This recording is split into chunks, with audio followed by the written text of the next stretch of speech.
And to some more continuing coverage of another Heartland nursing home tonight. After being forced to close back in December of 2021 due to staffing shortages brought on by COVID vaccine mandates, the quest to reopen the Scotland County Care Center continues.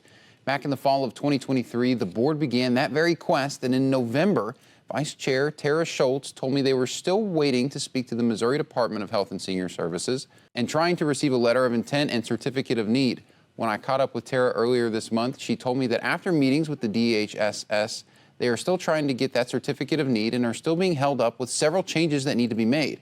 The three main fixes that the DHSS would require is a new emergency fire door, an alternative bathroom style, as their Jack and Jill bathrooms are no longer acceptable, and a brand new kitchen for the care center. Schultz told me those last two requirements are particularly challenging. For the bathrooms, it's a timely process that would cause the facility to keep their doors closed longer.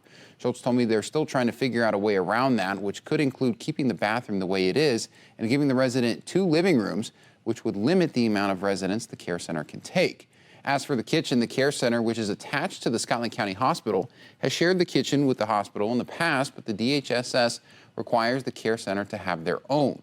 The kitchen is currently leased to the hospital, but the hospital and the care center have shared the kitchen since 1970, and the care center board was just hoping to use the kitchen to supply meals to residents.